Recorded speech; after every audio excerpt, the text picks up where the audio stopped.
Hey guys, welcome back to what is Game 7 of the Qualifier for the Teamstory Cup, hosted by Acer between Team EG and .SCA, down here in the bottom right-hand corner of this very, very large map, Star Station. It is the Blue Zerg, EG Suppy. And his opponent, Spawny Red and Spawny Zerg. In the top left corner Star Station, it is JonSnow. Yeah. I gotta ask, actually, who asked is it cross only? Oh darn, I was hoping JonSnow did, so I could say you know nothing, JonSnow. Oh, yeah, okay. Man, so I'm so happy that Game of Thrones has come back on. Absolutely, but that I didn't aside, even know until like Monday morning, April 1st, and I was just like, is this an April Fool's joke? Well, No, it turns out it wasn't. I was gonna bring up real quick that we again, Panda, have another ZVZ on our hands. You cannot have enough ZVZ in a Heart of the Swarm series. Apparently not. And the thing that I find so interesting about this too is the fact that this is the one matchup I feel that has the least changed since Heart of the Swarm came out, and this is the one that both teams feel very, I guess, confident about throwing out there. I mean, it's mechanics. You rely on the fact that you have better mechanics than the opponent that you're facing. The game strategy and the overall feel for the matchup hasn't changed almost at all, like what you've said earlier on. So if you think you're mechanically superior, you have a mechanically superior player that you're going to send out to beat an opponent, go ahead, give it a shot. But we saw that sometimes doesn't necessarily work out, as JonSnow defeated Revival in an incredibly one-sided game. Yeah, the one thing too, for those who aren't keeping score at this point, I mean, JonSnow is on his back is about as much against the wall as it can be, because of course, all EG has to do is secure one victory, and they take this home quickly. Now, as we saw last game, I don't know if it was planned, premeditated, or what have you, but Thorzane getting caught in the same sort of trap as Revival, I feel, where playing a little bit bold. You know, when you're that close to the end, it's really tempting to want to just end it quickly, but we'll have to see if Suppy falls, I guess, trapped to that same sort of idealism. I have to say that the maps take into account as much as like who is actually playing on the opponent's team regarding the matchup. Setting out a Zerg on Star Station, I think, is the best choice possible, because this map does not favor Terran or Protoss all that well against Zerg, because it's so ridiculously open. Every single engagement area you can possibly imagine outside of some weird 2-base all-in on your opponent's natural will result in you getting a huge amount of surface area to surround your opponent. Get that good concave up if you're going for a Roach composition. And despite the fact that you have a large amount of dead space behind your bases, that can also be used for Mutalisks. I mean, it doesn't just have to be Oracles or Drop Plague or Banshees, something like that. Yeah, one thing I was supposed to point out, I didn't actually notice this before on any other map. The creep actually it flows over the edge and down. If you look here in the bottom right, you can see it. Suppy's base just kind of creeping down the side. That's actually cool. Man, they added so much. Like, I gotta say, of all the cool effects and changes, physics and what have you, like the creep spread is definitely one of the coolest new things. I mean, like, it goes over tanks and buildings. It's neat. Yeah, the creep planetary. Was it us that we were playing a team game, or I don't even know. Was it man. me and Doom playing or something? Maybe. One of us got Zerg, and it like creeped over a planetary fortress. And it just covers the whole thing. Yeah, Yeah, I have seen it before. The best part too is like when you have an Overlord just straight dropping on top of it too. Like, it looks disgusting. But I gotta say, it's pretty gunky. Both players playing pretty safe this game, and I like that choice out of Suppy, because again, he's kind of seen it from the last couple games. Well, I have no idea if he was watching or paying attention or he's a pretty what have you, conservative player too. I actually did not see him in any of the prior games as a spectator. Yeah, well, no, this was of course being cast live at the time, so I mean he could have been watching from anywhere really, but oh, that's true. That is true. My point is, like, you know, is EG, like, how invested are they to this that they're, like, paying attention, going, alright, I saw how these last two games went, I got a feel for JonSnow's mechanics, you know, I'll take him down. But JonSnow coming in with some early banelings, Suppy without his complete just earlier than Suppy's, but he does have forward defend here. The Spine Crawler will complete in a matter of time as well. Ooh. Choice to not actually detonate the baneling on his opponent's lings ends up costing him a queen. Yeah, JonSnow got a nice hit with those bailings, but just unfortunately he didn't not have enough to kill. Yeah. Yeah, that sad moment when. But layers on the way. Both players will transition out of this into Spire Tech most likely. Really? What do you think the chances of that are? We're not gonna. No. It would be a complete failure as a caster, like if you call Infestor play on a map like this in Heart of the Swarm. Really, I would have gone with the Ultralisk Rush. I mean, it's so classy. That is so actually common right now. Actually, I think it's kind of funny. I would love to see Ultralisk sort of make their way into Heart of the Swarm because they're the one. Like, I mean, they have been, man. A lot of the late macro games in ZBT, not on the maps that we've already seen thus far in the tourney, all of those old Wings of Liberty maps that are pretty small comparatively. Right, but I mean, it's kind of like the situation before with the Swarm Host and the Broodlords came out for Revival, where it's like... If you're ahead, the game... Well, no, but the game doesn't get to that point often enough, yeah. right? Like, it's like, oh, Mutalisk from Mutalisk, I lost the fight, GG, leave. Like, that's where these games tend to go.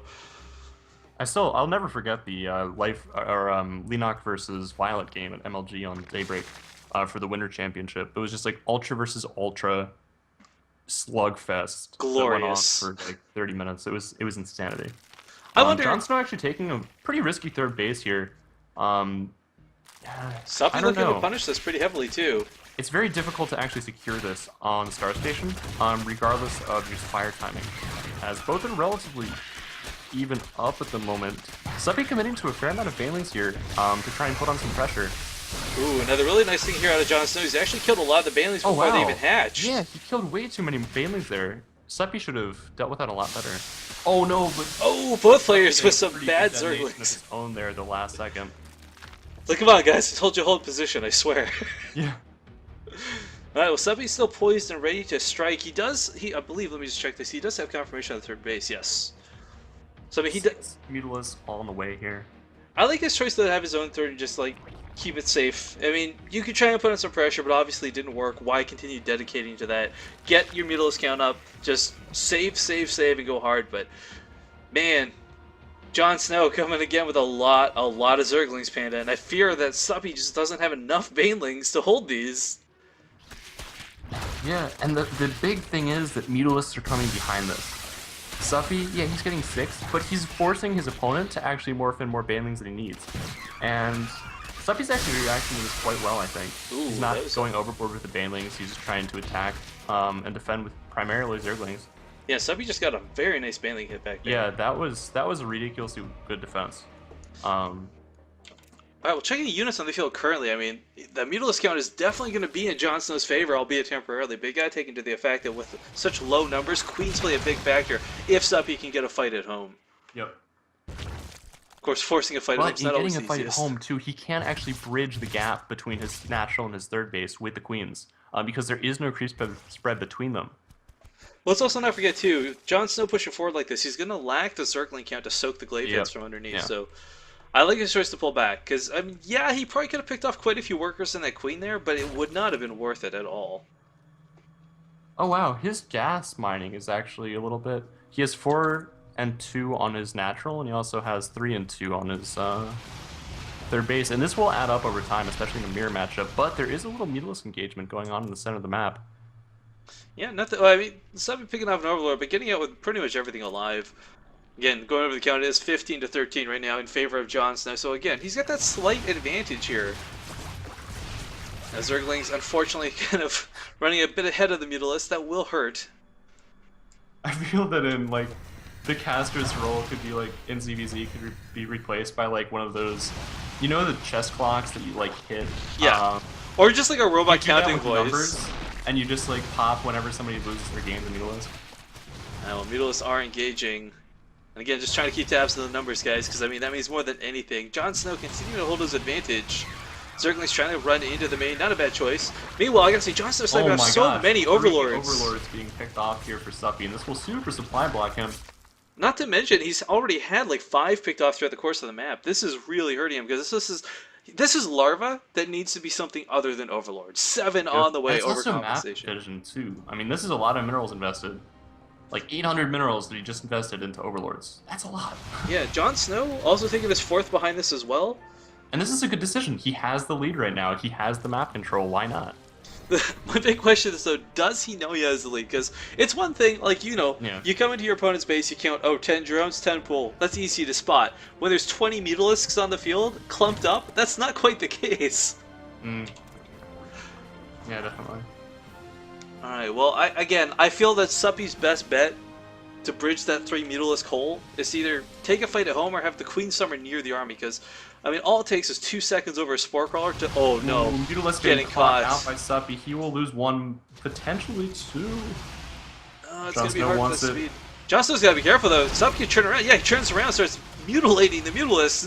No wordplay intended there. Wait. But third base also under, or fourth base rather, under attack. Zergling's going to get in. Does pick off the Queen, but the Mutalisk count, I believe, should be closer. Yeah, 1 difference now instead of 3. And again, any other that was matchup? Definitely worth it there by Suppy, that engagement, both on the Mutalisk front and also at home. Yeah, Zergling's actually picking away at the gas mining here still of JonSnow. And this has been consistent enough to where his opponent's gas mining has actually been impacted on a large scale throughout the game. Because there have been holes in his gas mining. Yeah, these Zerglings are just doing so much damage. And it was only like 2 Zerglings too, which is the really funky part. But alright, Harvesters at this point are still fairly even. Gas definitely a lot higher for JonSnow thanks to that extra base. Suppy just getting his up, so he'll be catching up here in just a moment. But again, looking back at the Mutalisk count, it is getting a little out of hand here. 33 versus 34. Yeah, keep in mind too, Mutalisks, it's not just that they decide map control, it's the fact that in going for Mutalisks now, because their regeneration has been buffed and their speed has been buffed, you need Mutalisks to the extent where you delay upgrades. So there's no transition. You can't go into roaches off of this. You can't spend gas on anything other than Mutalisks until you have a vastly superior economy. I really wish they'd bring like a Scourge type unit back, but man, big run by Zerglings into the third. While JonSnow's chasing around these Mutalisks. Suppy again, he can just turn around. Yep, picks off a couple Mutalisks. JonSnow with some questionable positioning here, as he constantly seems to get caught chasing. And it's those tiny mistakes that will lead to like a very quick loss. Yeah, but he did actually have a pretty nice advantage in that last fight, so that was a good decision by him to take it. Meanwhile, we see another Zergling run by, coming over here, potentially into the 4th base of Suppy. Yeah, JonSnow's constantly been forced to use his Zerglings on the defensive. He actually hasn't been able to move out with them until just about now, so we'll see what damage he can get done. I really feel he could just wipe out this 4th base, though, if he tried. But Suppy taking a big fight. 39 to 35. I'm trying to call this right now, but it seems like JonSnow has the numbers. He had the numbers going into this. He has the numbers now. I really think he can take this fight. But Suppy may have turned things his way. The Zergling wars do end up in JonSnow's favor, and the Mutalisk with his reinforcement 18 looks to like 11. He might be able to take this. I think he's absolutely going to take this, Panda. It's a great concave here as well, coming out at the same time. And the big thing there too is Suppy won. Sorry, not Suppy. JonSnow not only won the air battle, he won the ground battle and took out that 4th base. So even if this was much closer than it is, Suppy's in a really bad spot and hurting in a hard way. Ooh, JonSnow may be overextending though over his Spore Crawler right now. He's losing a fair amount of mutas. He's about, really, oh, it doesn't matter at this point. Suppy recognizing he's just lost way too much there. Looking at the resources lost at the end, still not even that different. That's just mutas for you folks. So JonSnow looking to make a reverse all kill at this point, Panda. Oh my god, is this going to be the ace match coming up? I believe, well no, not ace match. It's 2 away from the ace match, but I am curious to see who EG's going to field next, because JonSnow has taken out 3 heavy hitters. Yeah. They still have all of their Koreans though. I mean, they haven't burned anyone outside of Revival.